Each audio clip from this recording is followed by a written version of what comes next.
Hello, and welcome back to another episode of Tobie and Scott discuss books. So far, anyway, we haven't really branched out from books. We might do in the future, who knows? So this week, we're going to be talking about the third story. No, we're not, I'm joking, because I haven't finished it, because I'm rubbish at reading. Well, I'm not rubbish, I'm actually quite good at reading, but I'm really slow, and my motivational levels fallen through the floor, the other way they go through the roof. So we're going to talk about random books, aren't we? Yes, we are. Hello, everyone, and how you doing? Welcome to the episode. Hello. I will go first. I'm not. Yes, you will. One, so I feel like I can get it out of the way easier. I don't have a physical copy of the book, so I'm going to flash you. Can you see that? Oh, the Day of the Triffids, a classic by John Wyndham. It is. I've never read this book. Never. What do you know about it? I've seen the Eddie Izzard film. It was a BBC remake a couple of years back. Yeah, I always remember. There's sort of it's not that faithful, but it doesn't matter. It's kind of up to date. But I always remember. There's a scene when he's in a plane that's going to crash, and he basically grabs all the life vests from under everyone's seats, locks himself in the bathroom, and just inflates them all for cushions and survives. Yeah. I absolutely love that. That's not in the book, but I do remember that. I forgot about that till you mentioned. Yeah, it's madness. And the fact that Eddie Izzard was in it as well. You'd think if there's a bad guy in it. Yeah, bonkers film. Absolutely off the wall. And I've seen the original 1950s, 1960s version of it. The American movie, or yeah, I think it's American. British television show. The American movie. Okay, the black and white one. Yeah, the black and white one. Yeah. Okay, yeah, I've seen it a long time ago. So I got really into this book when I was in my late teens, and then I sort of sucked up everything around it, all the different film versions and TV versions. Yeah. I haven't read. No, what is it? I get muddled up between the 50s film of this and the 50s film of Invasion of the Body Snatchers. Oh, okay. So you sort of know of it, but it's a bit blurry. Yeah, exactly. This is the Walking Carnivorous Plants book. Yes, yeah. Spoiler, but it's pretty early in the book. So, It's called Day of the Triffids. So. Yeah. So what is this book about? But I'll start off by telling you what actually happens in it. Yeah. I'll be spoiler-free of the end, but it is written in the 50s, so I'm not that worried about spoilers. Yeah. And also, it's kind of more about what's going to happen in this book. But so we start off in a hospital. And I think the first line is something along the lines of like, when a day you know is a Tuesday, starts off sounding like a Sunday, you know something's wrong. Nice. Like that sets that 50s tones. Yeah. And so we meet Bill, who has had issues with his eyes, and he is bandaged around his head, and he's due to have it taken off to see if his sight has been saved. I might get some of the order wrong because I know the BBC TV version so well that it edited it differently. So if you're a big fan of the book, I'm getting it wrong, apologies. But so in Waiting, he's talking about what happened to him. And then he drops in who and what Triffids are. So it's kind of vague, but he either thinks or it's sure, but it's quite quickly done, that scientists bioengineered this plant. And I think it's Russia. I think it's USSR.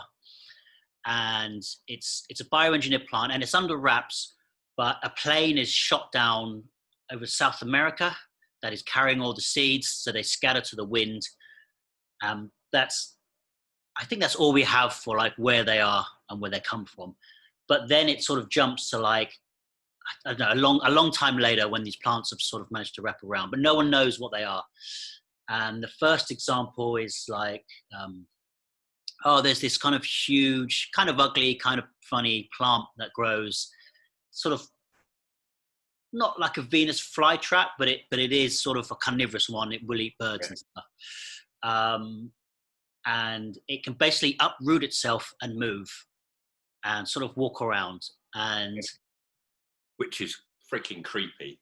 yeah, but people basically think it's a curiosity because they're new. And you know, like have one in your garden and your kids will sort of play. It will just sort of move around like a garden ornament that moves. Yeah.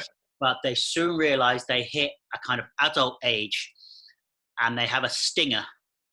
Right. Sort of that whips out, and it can either kill you or just take you out.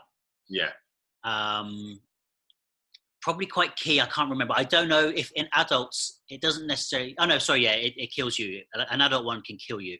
Yeah. There's this sort of backlash, but they sort of say, you know, it's not that hard to just take the stinger out and check it every few years because it's still a plant. And then they find out that you can harvest these things for oil. Like it's basically a new kind of oil fuel source, which is probably why it was invented. Mm-hmm. So that's where Bill comes in, and he is part of basically mass producing them in fields. Right. And he is actually in hospital because he got stung by a young one that wasn't strong enough to kill him. Mm-hmm. It did sort of take his vision out. And at this stage, he doesn't know if he can see. Mm. And that is the key event of the Triffids. Can I intersect? Yes, you can. Vastly different from what I remember. Okay, I mean, because this is the intro to the book. This is him talking about what's happened. Yeah. In like 15 pages, like the history of it. You don't see this. We just have him telling us. Mm-hmm. Okay. Is there a meteor storm? Yes. So this is part 2 of events that set this book off. There is sort of a hail of meteors, and they don't quite know what it is. I think at one point in the book, there's a sort of theory that it was a weapon that malfunctioned, but for a good few days, every night, there is basically this beautiful meteor shower of bright colors, and it's pretty beautiful. So everyone's looking up at it. It's in the night, and it's just bright colored lights flashing. As I guess they enter the earth. But then, lo and behold, anyone who sort of got a good old gander at it is blinded. Right.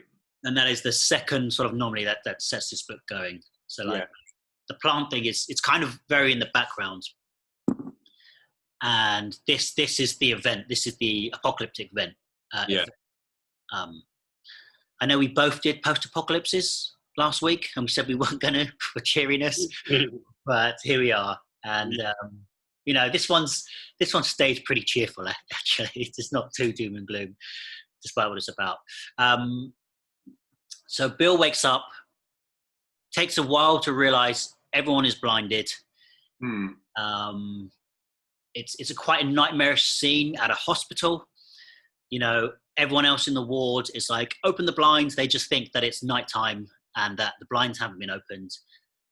And he sort of finds a doctor who he helps to his office, and the doctor makes some calls, and then he either can't get through or he phones like head office, and it's like, oh, it's worse here. And that, as soon as he turns around, that doctor sort of jumps out the window to commit suicide. And I think he grabs a nurse who is sighted, and he's like, we've got to get out of here. But she's like, there's a children's ward here. I can't leave, but you go. Yeah. And he sort of ventures into the world, and this is probably the most horrific scene of just newly blinded people running havoc. And it's set in London. Nice. And remember, again, it's 50s, so it's not the London we picture today, but it is still, you know, a metropolis city. And it's just, this is probably the grimmest part. We get people sort of panicking and just sort of like, there's sort of rioting in food shops, and there's just horrible scenes of people like I don't know if it's pre-zombie, but you get the zombie feel because they're like literally feeling everything out. they smash windows, and the people at the front obviously just get cut up from the glass. Like, there's this one bit I always remember of, like, a woman sneaking out of a food shop with like a big tin of paint, but she looks chuffed, like she thinks it's tinned fruit or something. And it's just like, oh God, the grimness of just opening that. He finds his way into a bar, and he's talking to the owner, who is just pretty desolate. Throughout this book, I don't want to go into it, but remember how The Stand, the characters will just stop and theorize about the nature of man and what it all means. That's really evident in this book. Pretty much every character we'll meet has a different ideology about how to go forward. And everyone there's a lot of just stop, gentle conversations about what it all means and do we deserve it, sort of thing. And he hears a screaming, and he basically sees a woman who is like chained up by a guy who is he's just forcing her to sort of be his slave and take him places. And we meet Josella, and he saves her, and we get her backstory. She was at a party, and she basically just got wasted and sort of blacked out through the whole. I think she went down to like the basement because it was cool, and she just sort of fell asleep and woke up in this chaos. And so from here, these two sort of adventure around. It's a mix, this book, of sort of old-timey adventure, I guess, for the kids, and sort of philosophizing on the nature of society. Yeah. The plants actually kind of take a backseat for quite a lot of the book. Yeah. We will see them, and he'll kind of defeat them because he knows about them. He's kind of going on about them, but no one else really thinks of them as a threat. Everyone's like, oh, those plants, they're just plants. They don't walk fast. Yeah. He does have a backflash to a conversation, which it's quite ham-fisted in, but it is very prevalent. And I guess it's one of the themes of the book.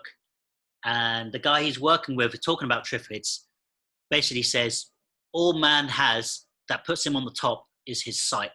Like, if we lost our smell or anything else, we'd be on top. But a guy going up against a Triffid could easily win. A blind guy against a Triffid would probably lose, or at least, enough Triffids because of the nature of what they are. And that kind of is prophesized and proven. So they bumble around. There's quite a cool scene when they're driving, and then there's just hordes of blind people, like, hear the car, and they just surround the car, just in a panic and demanding help, wanting the car. Like, some people like, just grab them, we'll just make them help us. And it's they have to sort of slip out quietly of a car. I guess they don't really do anything smart other than open the door and sort of let them in, and in the huddle of grabbing, like, people just grab other blind people. Well, I've got him, and they just slip out. Yeah. And they take refuge in a tower block, and they just sort of bond. He realizes he knows her name, and she is, for the 50s, kind of controversial because she wrote some racy books. And when he wants to ask more, she sort of says, like, I don't want to talk about the past. Who you are and who I were doesn't really matter anymore. And that night when they try and sleep, they can just hear people wailing and people in trouble and people people crying for help. And it's a pretty rough night's sleep. But they do see like a flashing light. Yeah. I think in the distance. So they sort of huddle up and cry through the night, and, this is horrible, and kind of realize there's not much they can do to the individual.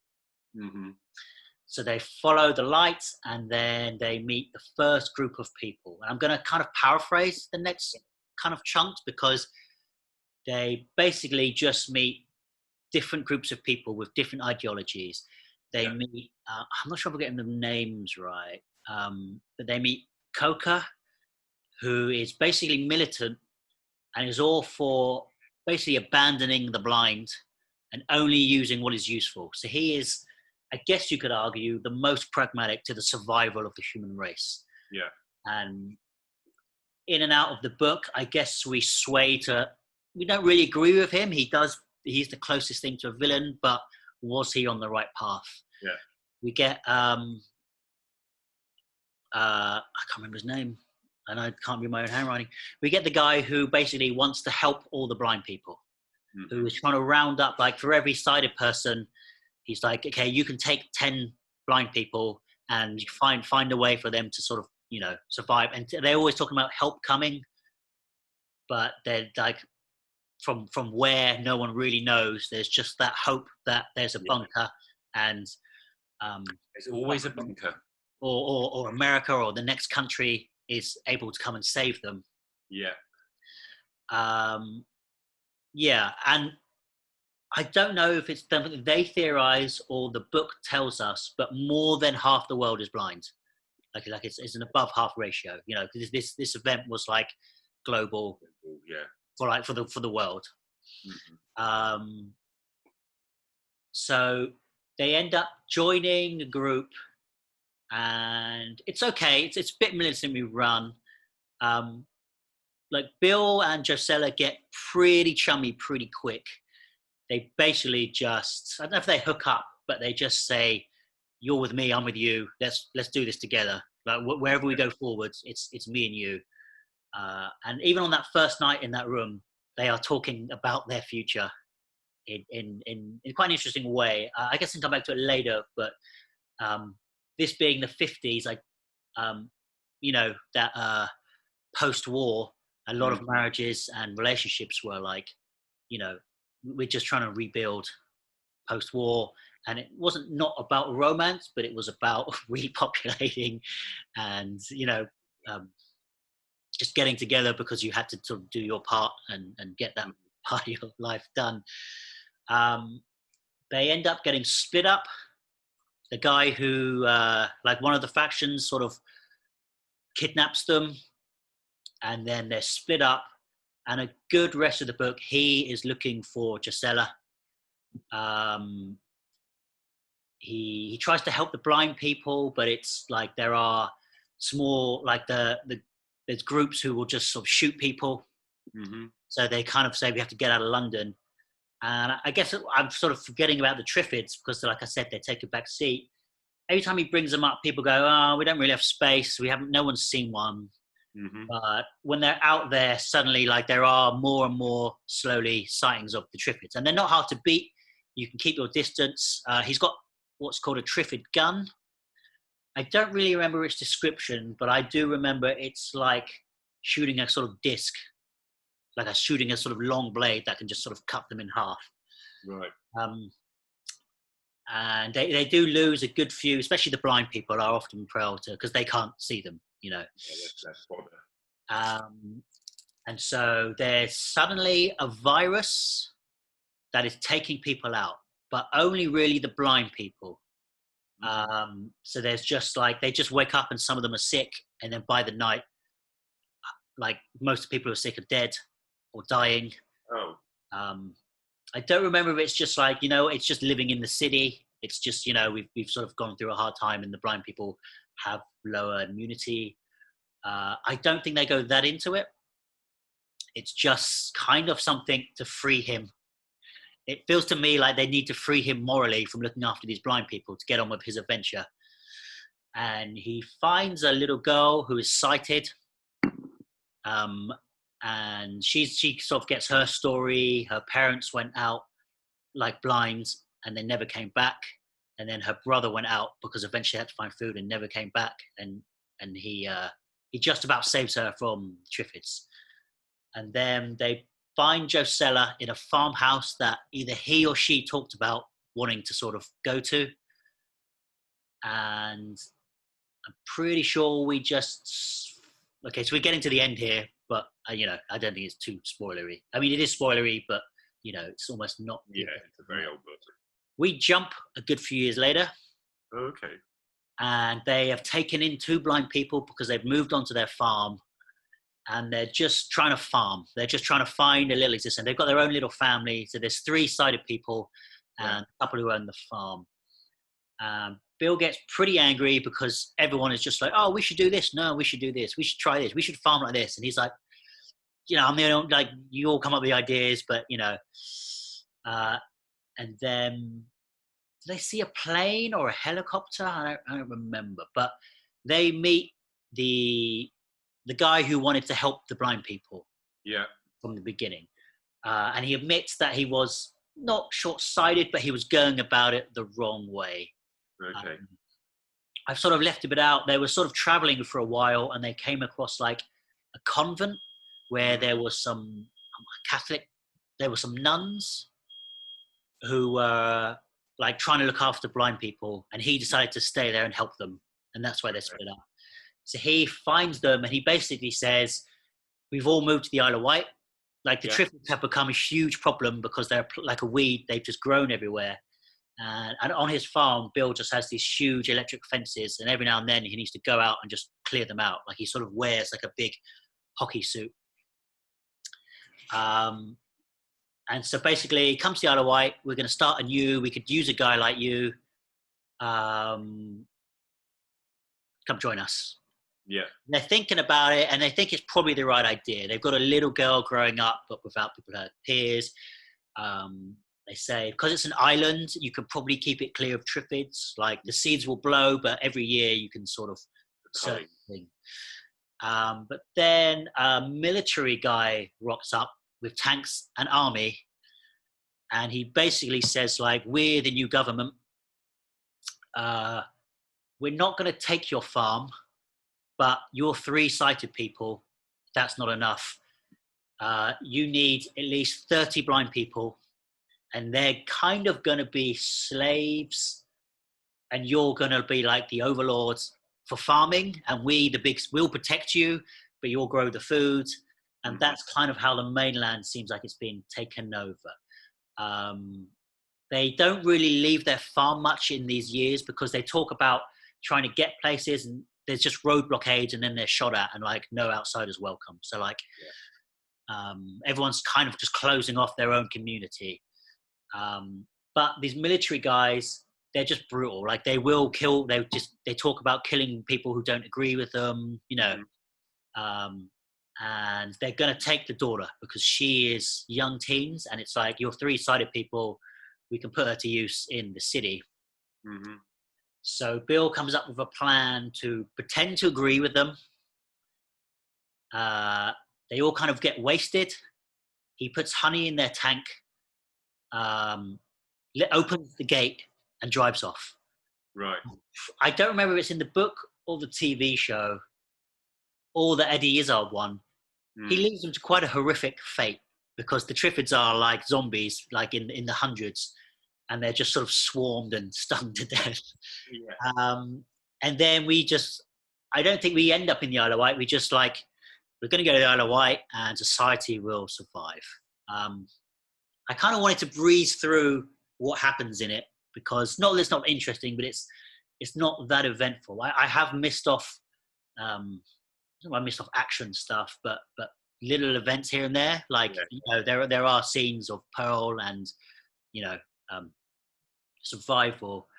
But I guess within doing this podcast, since episode 1, I guess we're learning to talk about what the book's about better, not what happens in the book.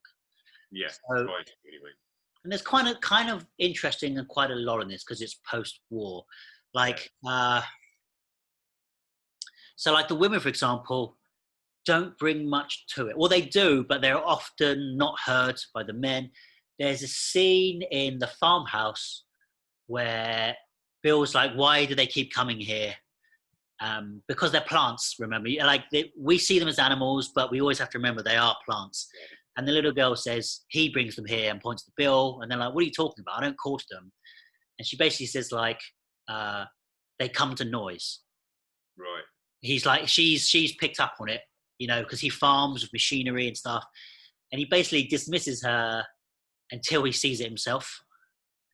And then it's like, oh, you're right. And it's like, stuff like that. Like I said, Josella is introduced as she's written this racy novel, but it's not reflected in any of her character. And I don't know if it's because she has this. They do talk about it, and she's like, "It's not that it's not me. It's just not who I am. That's just something I wrote." Yeah.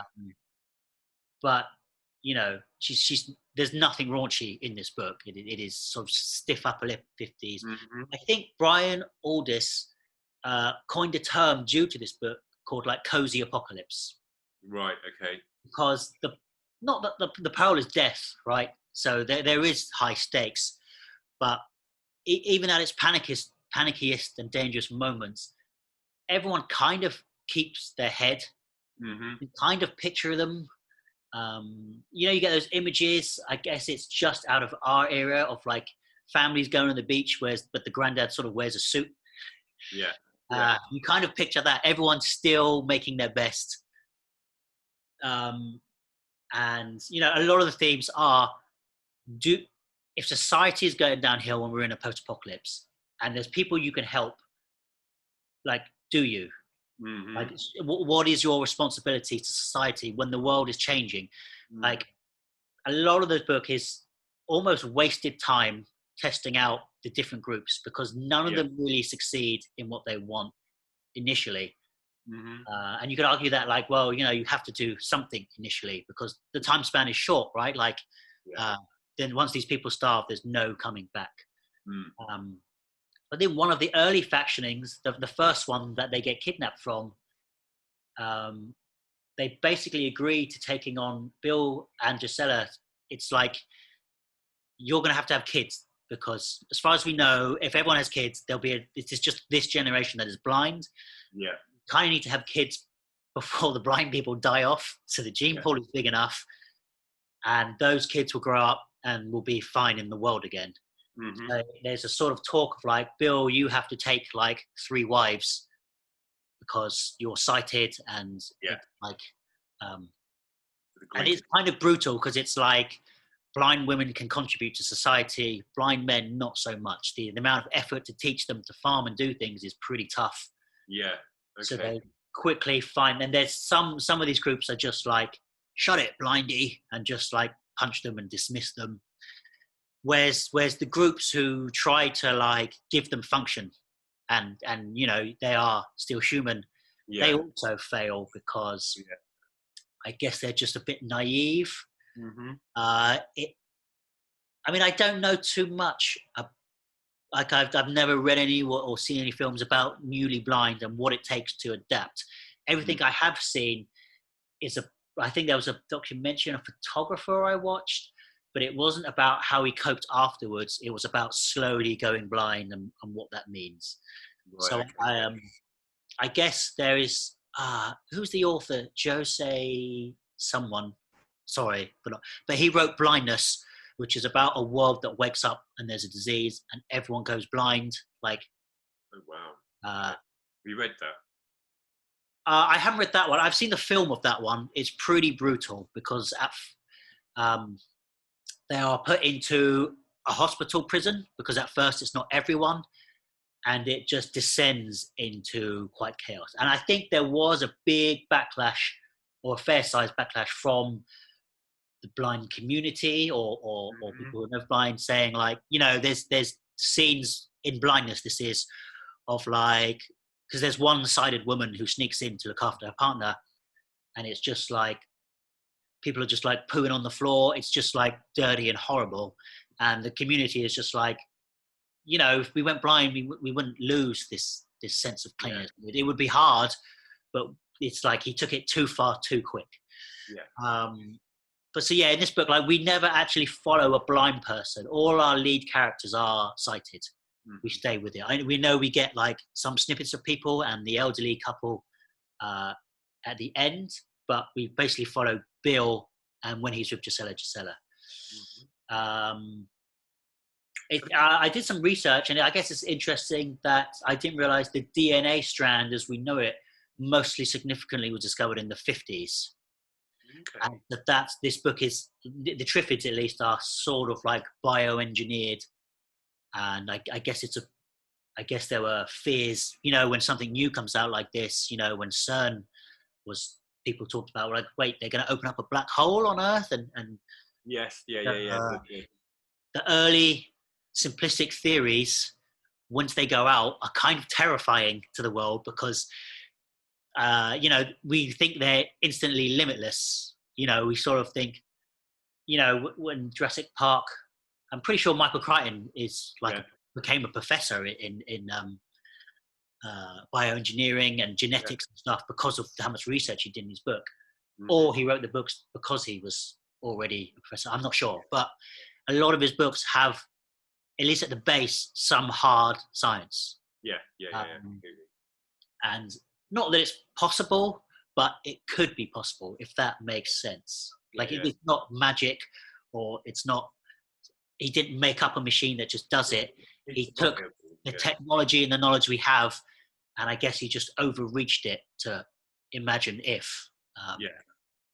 So we certainly have that with the Triffids. It's strange, like they do just come in and lurch and leave, and throughout, I don't know. I do remember the BBC TV show, not the Eddie Izzard one, the sort of original, and it's almost exhausting that he goes on about the Triffids. It's literally, hey, the world is kind of ended. There's like 1,000 blind people roaming the streets of London.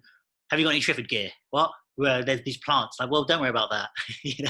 I guess he turned out to be right, but he sort of just goes on about it at the awkward times. It's interesting that it's called that. The book is about. It's called Day of the Triffids, but what I'm gathering is the majority of the book is about how society recovers or tries to recover.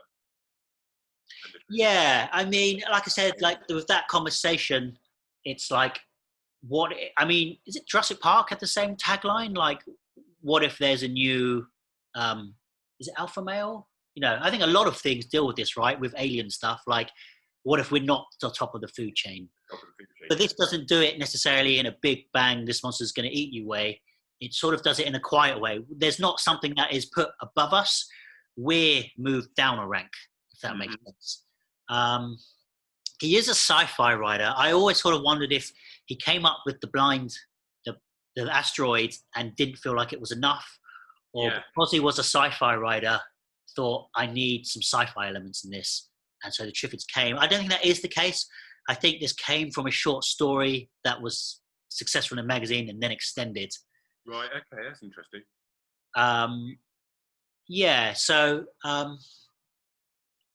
I do really like this book. I don't know if I read it now. It's like a childhood favorite. I can see a lot of people thinking it's too soft. When he's kidnapped and forced to help the group of blind people in the first time around, he kind of accepts it, and actually he morally takes the right stand in wanting to help them, even though he's just been kidnapped and it's like separated from this one spark of joy. And it's those sorts of perils, arguably in certain aspects, they're sort of happier now post-world. Like certain aspects of their life are bettered, you know what, let's just go live the quiet life. I got a wife and a child in about a month. Kind of, just in a farm, and property is free. Kind of it's like now with the COVID, everybody's gone and retreated into their houses and then come out again, and they were like, oh, people, I haven't seen people for ages. And you make friends. There's a new lease for life in certain aspects. Yeah, and people were like, I really liked it when there were no planes in the sky and there was no traffic on the roads all the time. It was actually quite nice. I enjoyed going for a walk. And we've had building work start up again, and here in Montreal, it's, if you live in the centre, just you're never half a block away from a new set of condos being built. And I'm pretty sure maybe they're just receiving material, but at 2 a.m, we're hearing like rumbling of, I don't know if they're just having concrete pours, which certain stuff in building sites have to be done, or ideally done to shut off roads. I don't know, but and because we've come into summer, we're sleeping with the window open. I'm sort of getting up at 3 o'clock to shut the windows. So it's, I think so many things I say I'll cover later, and I forget. What do you think? I don't actually have that much more to say on it. Like, like them hooking up, that kind of, I don't know if it's just simplistic to have these characters we need to have him fight for something. Yeah. And because, not that it's a moral ambiguity, but because everyone's right and everyone's wrong, and he needs to stay the hero, he can have something simple to fight for, such as love. You know what I mean? Like he can. It's quite the easy get out in so many books that people will do anything for love. So if you put them in love, they will jump into the volcano, as it were. Yeah, no, exactly that. Do you think you spoke about briefly, but the depiction of women is more reflective of the time that it was written? I mean, yeah, I would think so. It's and topically, race as well. How was that dealt with in the book? I'm pretty sure everyone's white. I mean, I think we talked about this briefly when we did the Banana Yoshimoto book, that unless something is, how often do you miss race because it's a line, and if it's not in and about the book, even if you did know, sometimes you slowly revert in the book because it's not apparent, which it's I don't know if that's right or wrong. I think it's just the way things are. And the way, society has run up until, 2020. As far as I can remember, this is pretty honky. This is like everyone feels pretty middle class. Yeah. It's London, isn't it? So. Yeah. Which doesn't mean anything really, but actually middle class and not toffs, but just below that sort of thing. Yeah, they don't really talk about any other country as well. Maybe there's some talk about, I'm sure America survived. I have listened to the radio drama of Night of the Triffids. Okay. It was pretty good. It was a book, but it's not written by Wyndham. Okay, right. And so it's their son who I don't remember if they have the son in the book. I don't think they do. But maybe she's pregnant. Maybe she's pregnant in the end of the book. I might have made that up. But the sequel is like, I think the son is about 17, 18, and he goes to America. Right. And it's, I don't really remember if the Triffids have anything to do with it per se. It's just the characters and the world. I might be wrong, but for me, the biggest story was like the factioning of superpowers in America. So like a bigger version of this. Right. Okay. Yeah. So there's a lot more to it. I know it wasn't that well received because it just changed almost genre, geography. It's just not the sequel anyone wanted. But I did it like just being that much a fan of the first one. That thing when you're a fan, so anything extra is a bonus, whether it's good or not. You want to see that world. I kind of feel that way about the Hobbit films. Like, I just love Lord of the Rings so much that it doesn't matter that they're not good. It's just anything more in that world is fine for me, even if it's not that good.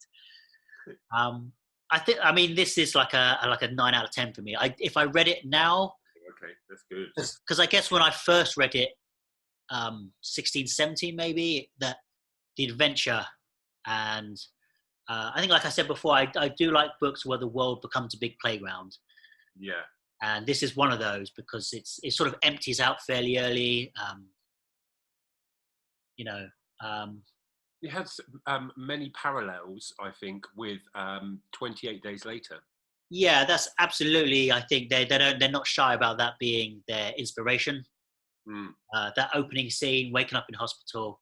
Yeah, that's a staple. Zombies instead of blind people stroke plants. Yeah.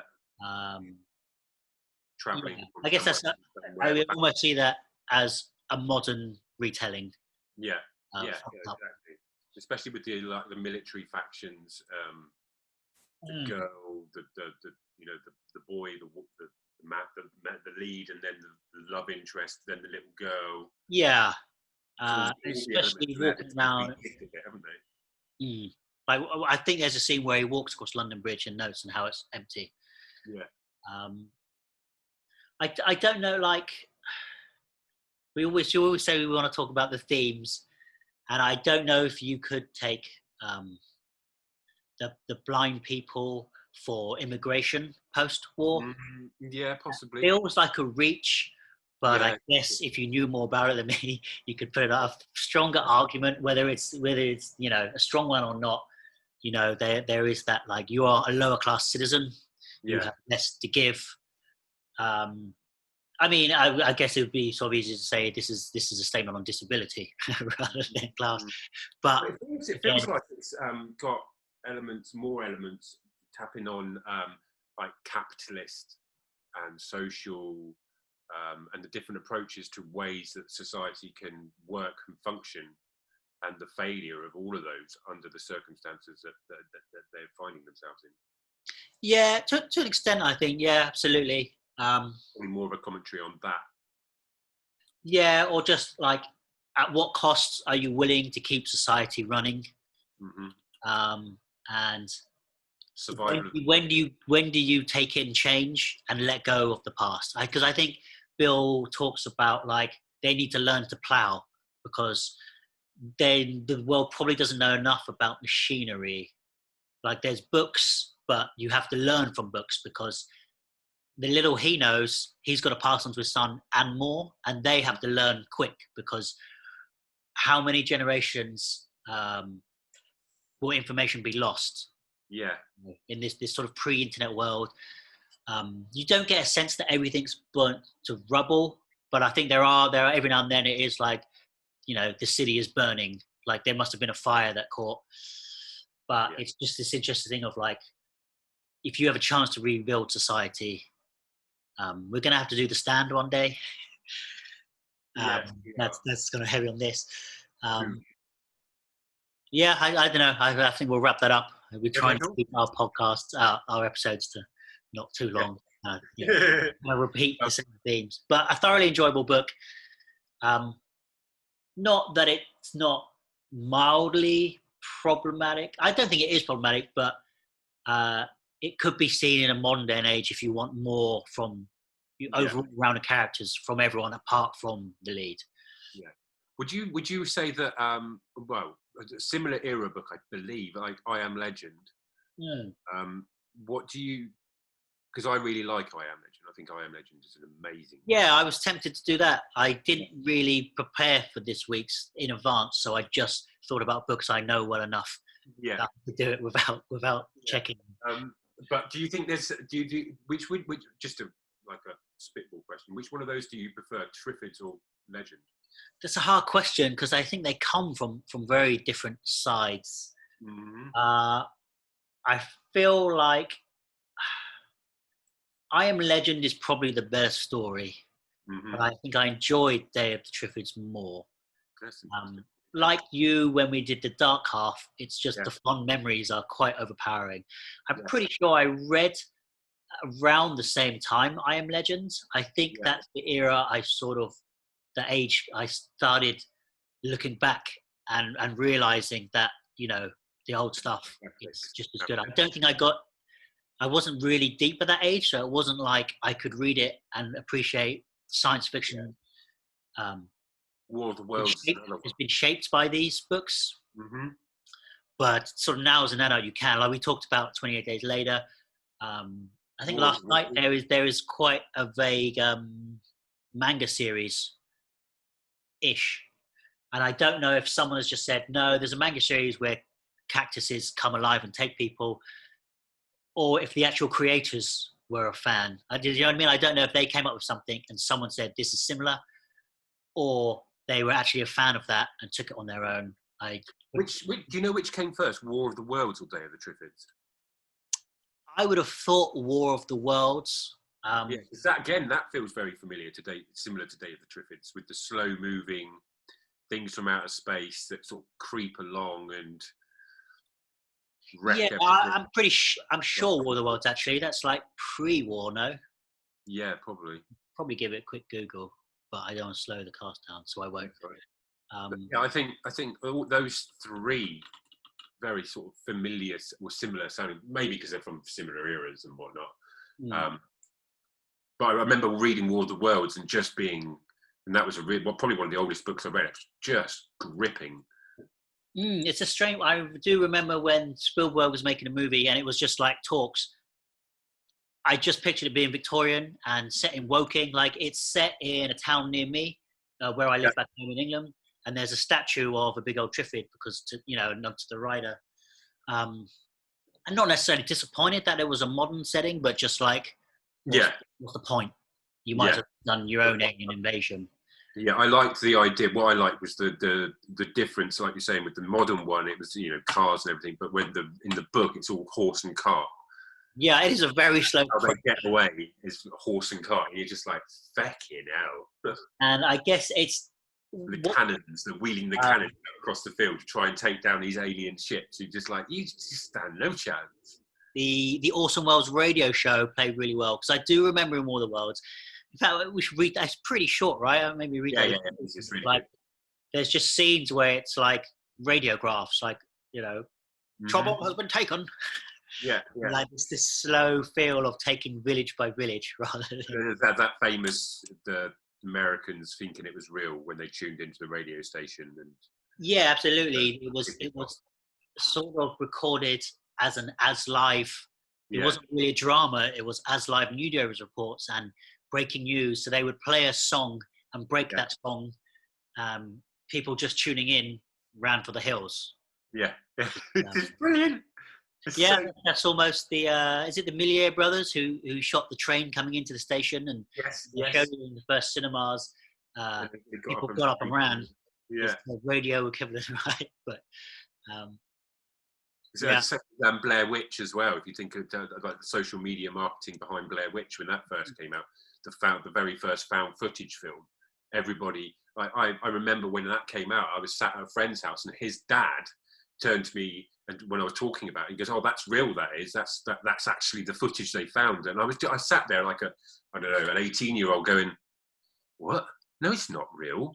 Why would they put basically a snuff film as entertainment in mainstream cinema?" I'm like, come on. But so many people bought into it because they'd done all this background marketing before the film was even touted as coming out. Their websites were popping up and legends were built and history was made, and then they were like, there's this film coming out. The first example of the power of the internet in use in advertising, and not just putting a poster up, but there were, I believe, I might be wrong, there were like fake pages, like fake websites to not the that's FBI, right, but like a missing, like a help page, call if you have information. That's exactly People were rocking up in, is it Marywood? Yeah. Saying, we can go help look for them. Like search parties turned up. Yeah. I believe the directors told the main cast to just lay low and disappear till the film released to just create this spookism. Which is brilliantly clever. It's basically better than the film. I'm not too big a fan of that film. I really like. I don't mind it, but it's quite trying. I think the thing you got to remember is it was the first of its kind, wasn't it? Yeah, I think it's a multiple of those actors being sort of first timers and new, working for it and against it simultaneously. Because at its best, it made it feel real, but at its worst, it was repetitive and I don't know. They didn't really bring much new to it from a halfway point or something. No, like a rehash of what you've seen before. Yes, but they're the Triffids. I'm going to put that as like a 9 out of 10. That's really high. Like I don't think I've read everything else he's done because it gets hard to find, but I've read most of his stuff that I can find. Yeah. I'll do some of those next week actually because they're quite easy. I'll do the easy ones for me. He does stay on that sci-fi path. I guess his most famous one is the Midwich Cuckoos. Midwich Cuckoos, not. And that is a small village passes out, like the whole village, and when they wake up, about, I don't know, maybe 20 of the females are pregnant. And they all birth at the same time. And I think they're like spooky blonde haired and golden eyed. And that's the premise. So that's quite cool. Yeah. And I think a lot of his things. I don't think I've read any of his. Okay. I'd say that's, I think Chrysalids is probably his best one. That is like mutated kids' superpowers. Not, Oh. they don't call it superpowers. They call it a mutation, but they can kinetically talk. Okay. But in a world where like differences like hunted out and they're sort of killed and stuff. But Well, that sounds like The Institute by Stephen King. right, yeah. What is the Stephen King book you've got on the back shelf behind you over the corner? This one? Other side. The top.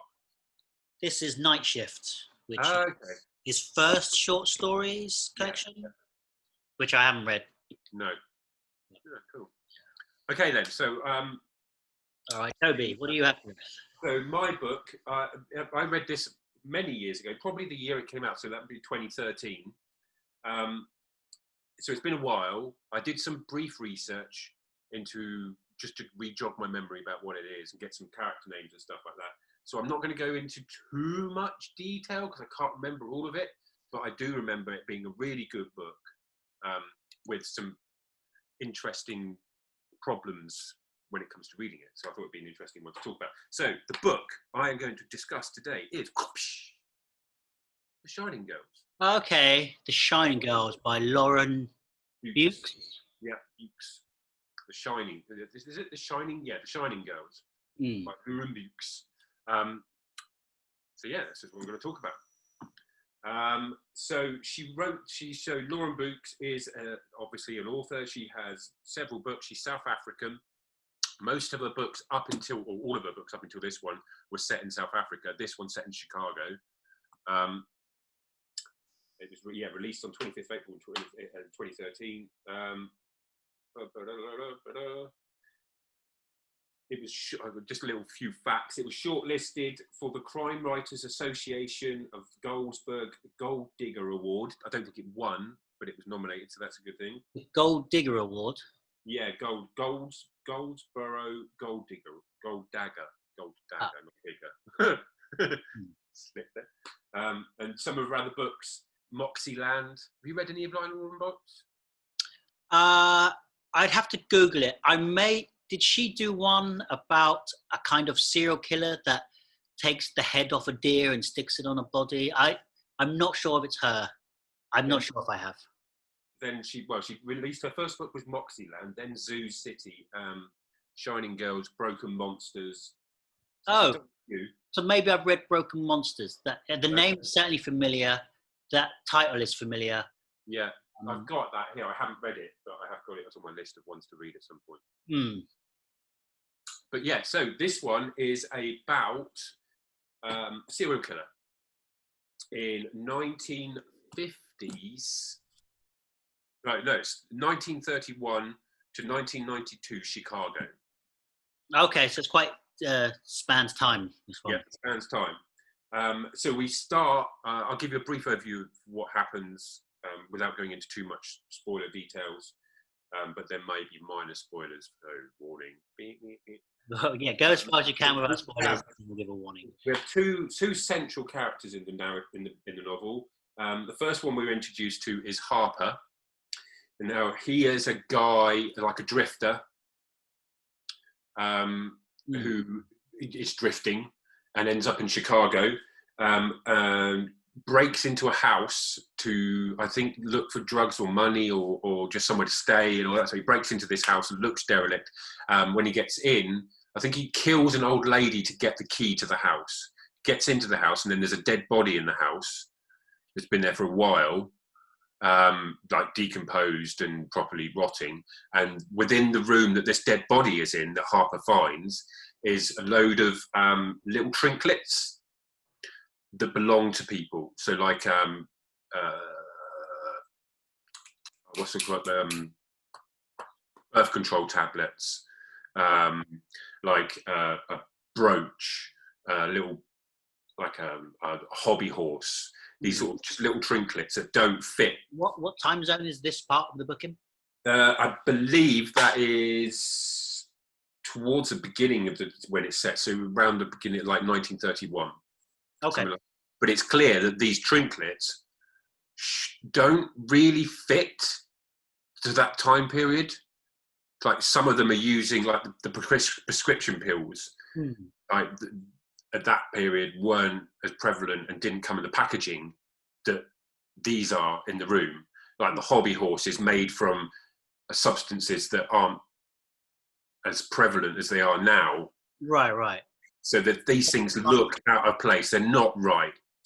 And then while I was in this house, I think he pulls back the curtains and looks out of a window, and the outside is moving quicker. It's weird, like it will go from hot to night to snowing to sunny really quickly. And basically figures out that this house has a doorway.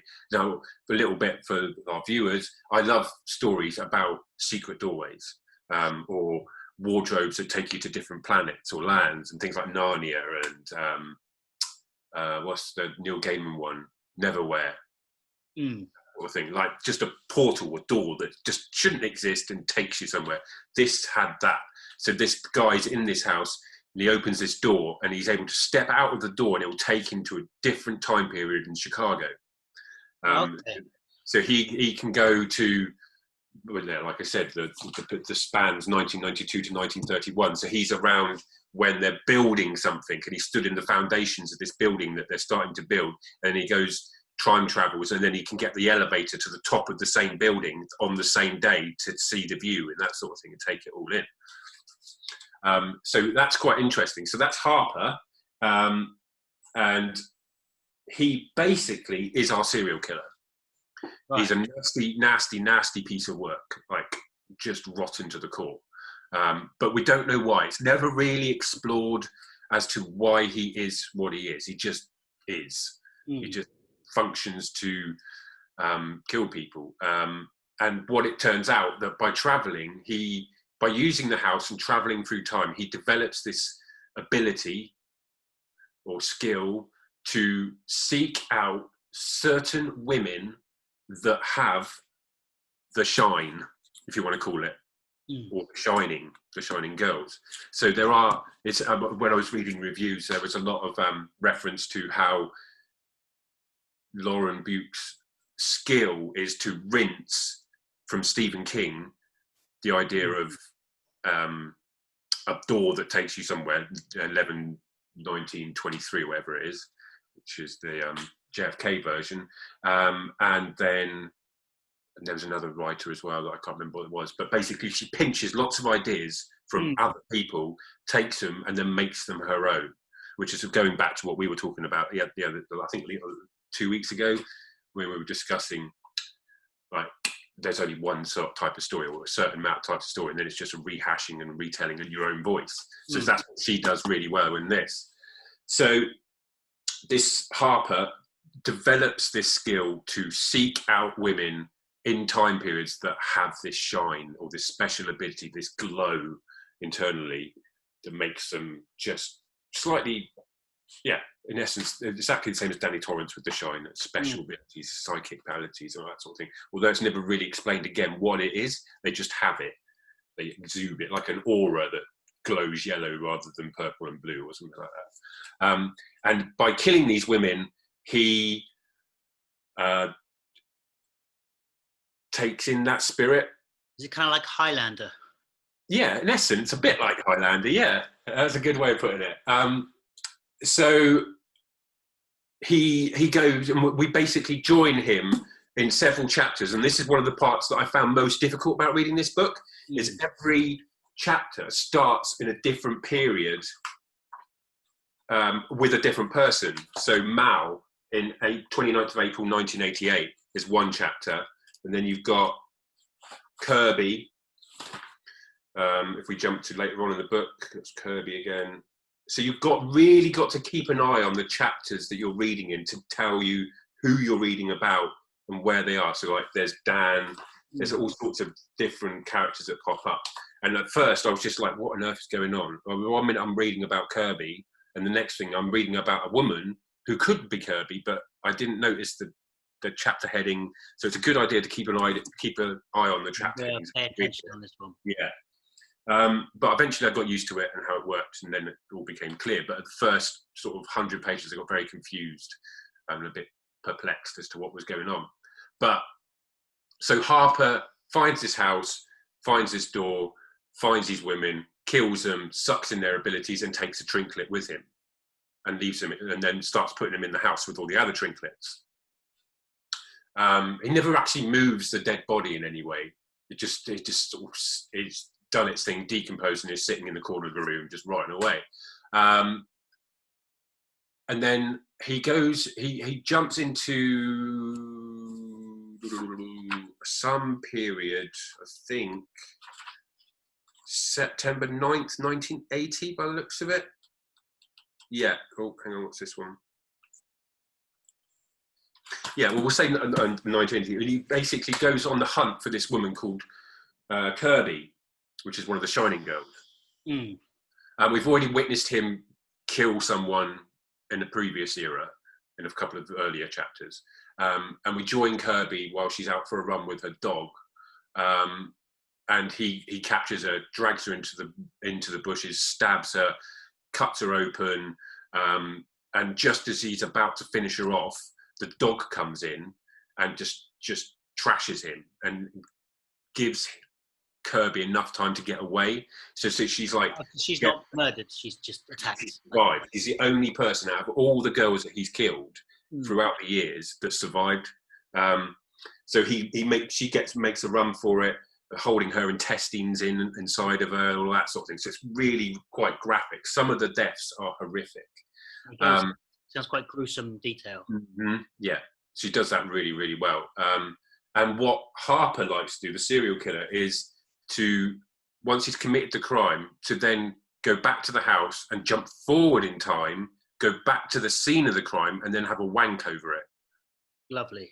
Yeah, it's quite graphic and at times. How far would you say we're into it now? Like, are we predominantly following him?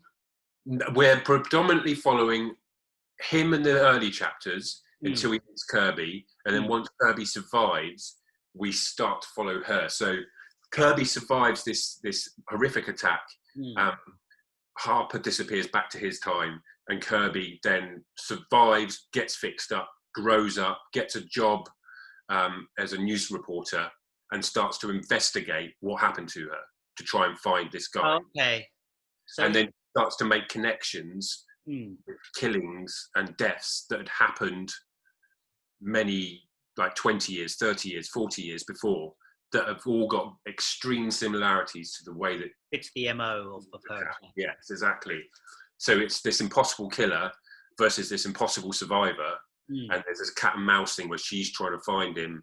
He's trying to find her because he wants to finish the job that he failed to do in the first place. And there's this whole sort of back and forth trying to catch him.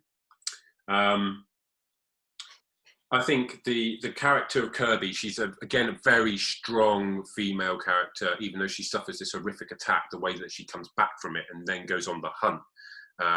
It very much reminds me of I think it was Harper from The Fireman. It's very similar characters. And I noticed that Lauren Books has got a good relationship with Joe Hill and Stephen King, and like she's a big fan of their stuff. So you can see similarities between the two. And then we're so that's kind of the bulk of the story. There's this cat and mouse, and she's trying to hunt him down and everything. I won't go into too much detail about how that happens because one, I can't really remember it, but two, it'll be too much spoilers. And then we get to the final chapter, and it ends up in this house. And I particularly remember reading the end of it and being like, that was an amazing ending. Like she nailed the ending. Like a lot of people were speaking and especially stack the ending in some way. It doesn't quite pay off, where this one really paid off. Like there's a whole battle with the time travel and the house and the doors and all of that sort of thing. And it's really clever. And then you have a sort of a Saw-esque twist at the end to do with the dead body, which is quite cool. Okay. So it all kind of folds back in on itself and ties itself up quite nicely, which is really good. So yeah, that's kind of all I have to say on the actual narrative of the story and what happens. But it's very well written. The characters are good, apart from Harper, who is, I think, deliberately not well explored or developed Mm. Because he is this mysterious drifter. You don't really find anything about his past. He just kills for the sake of killing and the enjoyment of killing. And then Harper just gets a bit between the teeth and goes after him. It sounds like quite a thrilling, but like quite a page. Yeah, it's definitely a thriller. It's a gory thriller. One thing, like it sounds like it would do well both, like because she's attacked as a young woman or a young girl even, but then within the book she matures. Yeah. Like, do we follow her through that, or do we jump? I believe we jump. If I remember rightly, there is a you don't really go to the hospital with her and then spend time through her recovery. Well, we don't go to university, we don't go to college and university, and we don't show her life post. Because I guess what I thought could sound interesting is that I didn't realise that you probably wouldn't expect this, but like a Doctor Who reference of he can go back and his part of the story can stay within the action, whereas hers can sit and sort of mellow out for a good few years and be a slow story whilst staying in not the same time zone, but staying in the same action. Yeah. Okay, so 1974 and then 1980. So it's a 6-year jump. Okay, so she's sort of a young adult when she's attacked. She's by the sounds of it, if she becomes a journalist and stuff. So yeah, it's a very enjoyable book. I was gripped. It was one of those, when you can't put it down, you just bosh through it very quickly. And I remember when I finished it and I'd read the ending, and I was so enamored with the way that she'd written the ending that I tweeted her and said, "Look, the ending is amazing in your book. Really well done." And she goes, "I'm so glad." She replied and said, "I'm so glad you liked it. It's for people like you that I write." So I was like, "Wait." Oh, that's amazing. Yeah, so it's nice when the author gets back to you. But I haven't read any more of her books, but I do intend to at some point. So it sounds like there's a lot of violence in this book. Two questions come to mind. Yeah. You said it's quite graphic, but does it play out in a sort of horror form or in a more of a, not police procedural, but more like a police, I guess the difference between Saw and Silence of the Lambs almost. Yes, that's more of it. Playing for horror? That's the other one. Sorry. When I was saying that she rinsed from The Shining, Silence of the Lambs is the other one that she'd rinsed from when they were rinsing it, or borrowing stuff. I'm just trying to find. Oh no, it's gone. I was hoping my research should still be up on my phone, but it's gone. So yeah, the graphic nature of the killings is pretty horrific. There's a lot of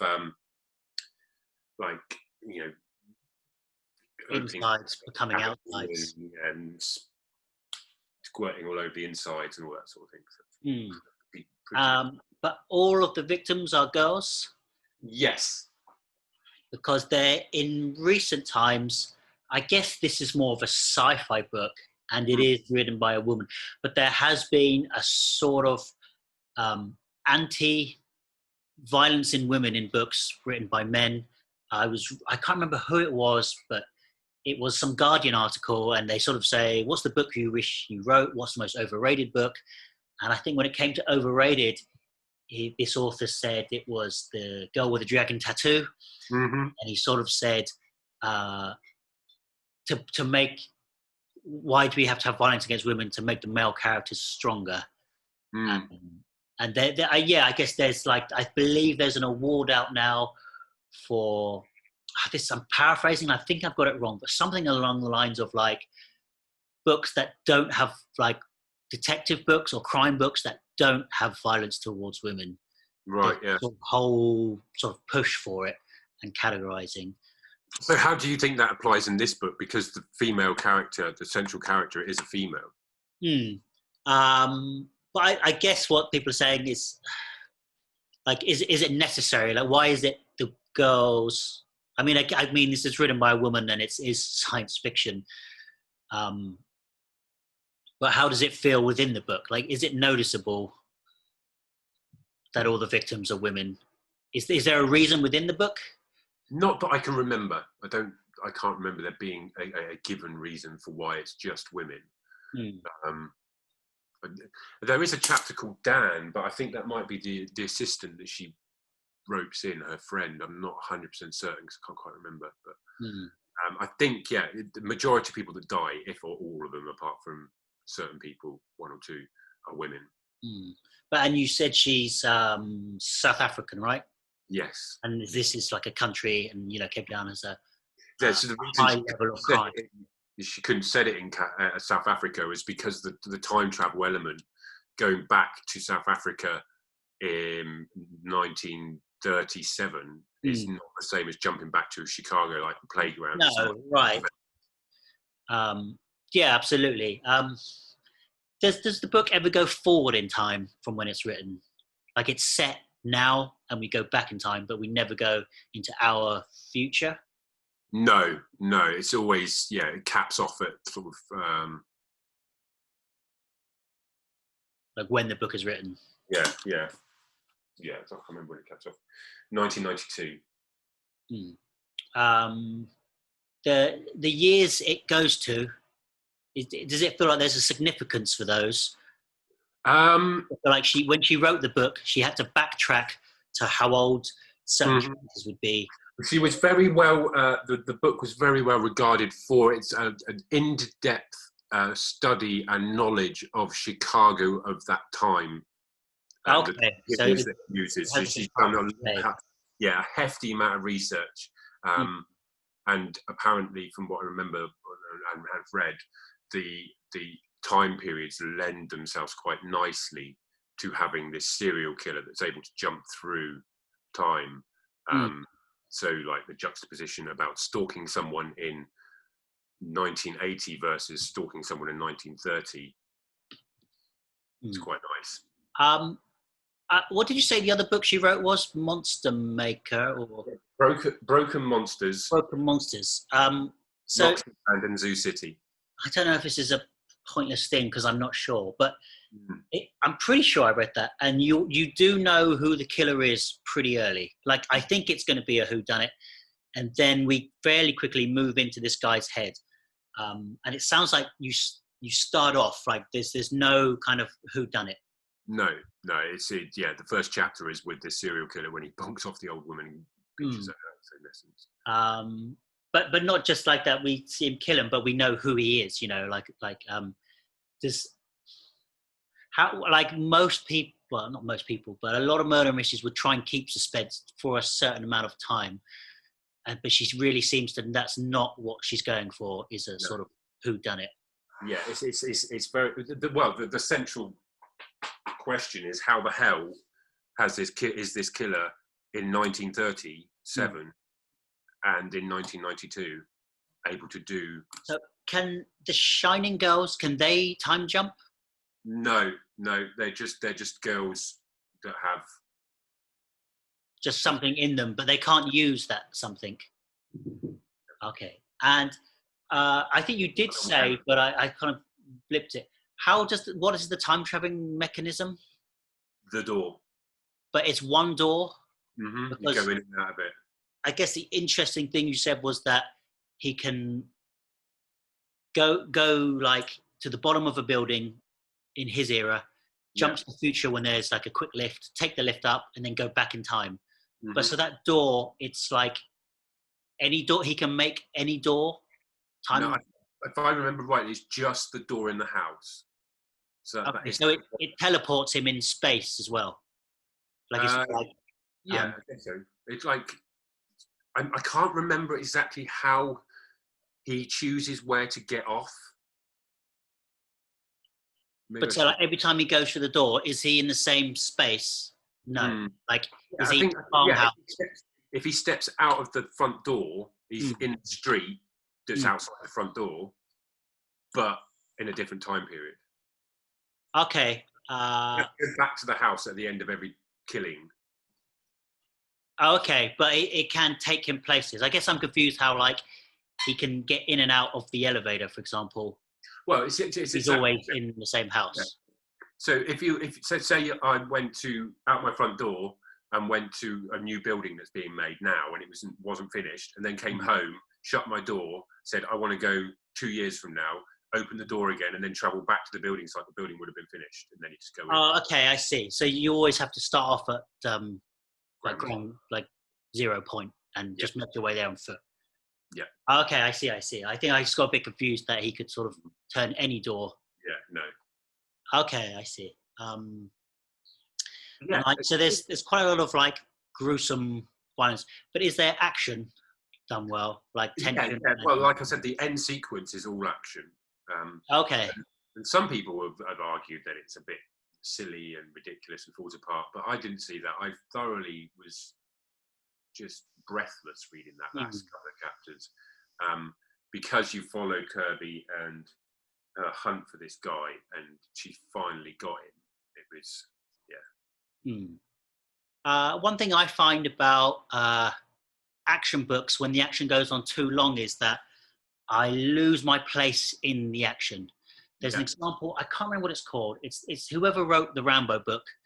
He did a cool book about sort of people breaking into an abandoned building and just for the fun and getting caught in.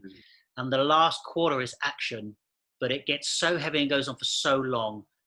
It's like suddenly they're shooting through their ceiling to get at the guy on top, and I didn't even know he was above them.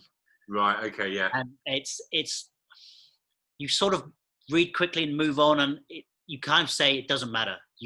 By them shooting up, you know he's above them, but you didn't know that. And in my head, I'm going, how long was he there? What was the last scene if that's this scene? Do you ever feel, does it ever become an issue in that? I guess it's not really an action book per se. It's a book that has an action climax. No. The only thing that, like I said earlier on, is the chapters, like the time periods and who you're with. Because I didn't know, because I just didn't read the chapters. I just read the text and forgot about the chapters. And then I remember going from reading about Kirby to reading about Mal, and then Mal was dead, and I was like, oh crap. But not realising that we'd switch characters in the time periods and all that sort of thing. So, like I said, it got confusing at first, but I eventually got the grip. I think it took about 4 or 5 chapters before I realised what was going on, if you know what I mean. Okay. How big is the cast of like secondary characters? Like how big does the world open up? I think I can't remember exactly, but I know she has one person that she really puts a lot of faith in. I think that guy's Dan. He works at the newspaper with her and gets embroiled in it, and it becomes quite a partner in crime, as it were, with her. He's always trying to stop her from doing anything stupid and all that sort of thing. So cares for her a lot. So the first chapter is like Harper, then you get another one with Harper, then 2 with Kirby, then one with Mal, then one with Dan, and it was all over the place at first, and I was just like, what? But like I say, it's very good. It definitely, those that like Stephen King or Joe Hill will enjoy this book, because there is massive moments. You talked early, I mean, the book's called The Shining Girls, and there's sort of no point saying that The Shining has sort of been not coined, but like that when people hear The Shining, I think I heard about this roughly the same time as Dr. Sleep coming out. Is that right? Were they? Yes, that would be about right, actually. I think Dr. Sleep. So I do remember this book and being like, is that the sequel? But the way you talk, it sounds like she does more of a Tarantino than like a Roland Emmerich. Like she pays homage to these and she puts it out there forefront. Like she's not trying to hide it. She's saying, I love these things. This is my take on this. Yeah, these people are my inspirations. Does it feel too close to the bone? No, I think she straddles the line really, really well. I didn't come away from reading that thinking, oh, that was a bit like Stephen King, and a bit like that. It's only when I read about it today, I was like, oh, actually, yeah, good point. Oh, okay, so it wasn't something you knew going in or forefront. No. I just really liked the cover. I thought the cover was great, and that's why I picked it up. Show me again. Okay, is that a candle? I can't really make out what the That, object. that's the girl there. Oh, okay, yeah, I see. That's one of those, those ballerinas at the music box. Oh, okay, yeah. Those, because that's one of the trinkets that gets stolen and stored in Oh, its I house. see. So those are the serial killer takes one item from Yeah. So there's a rub for that. So he's killed like 100 victims. No, he's killed. I can tell you exactly how many he's killed because it's written on the back of the book.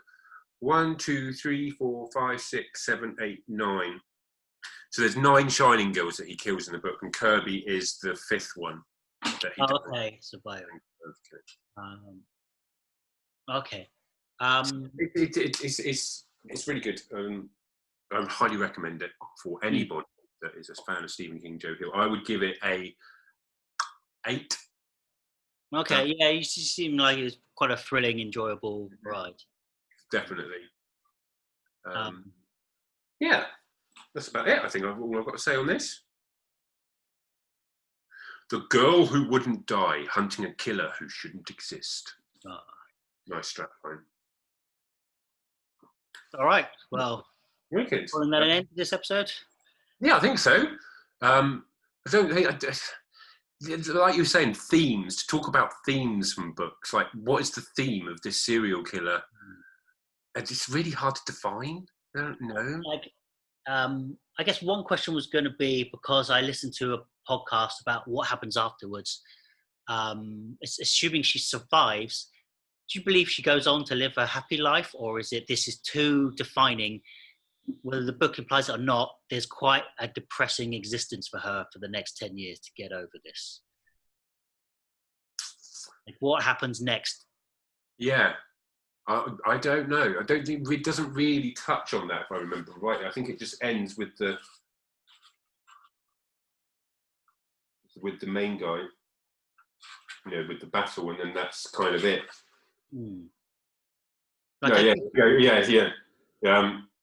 The key is waiting for him on the front porch, barely on the threshold of the closed door, splattered with snow and bloodstained, is the last line. So it literally is just the immediate survival of this situation. Mm-hmm. Like, I guess, because she's attacked fairly young, and then we sort of cut to her, and she's very invested in her life. Defined by this, right? Like, where was she going, I guess, before all this happened to her? Like, without these events, would you follow this character on her adventures? Like, how well written is she? Yeah, she's developed really well, very strong. And she does, like you say, she becomes invested, and it is her life, like, to the detriment of everything and everyone around her. Like, she has no friends apart from this Dan guy. She's very isolated, anxious because of this attack, which you rightly would be. But then to find out that this guy's still out there and is hunting her and can travel through freaking time. Just like, what? But I like that. So I like those types of books with the fanciful elements and that amalgamate genres, horror and. Yeah, just blend. It sounds like it blends a lot of things you like into one book. Yeah, definitely. Okay, cool. Don't believe I've got anything else to say.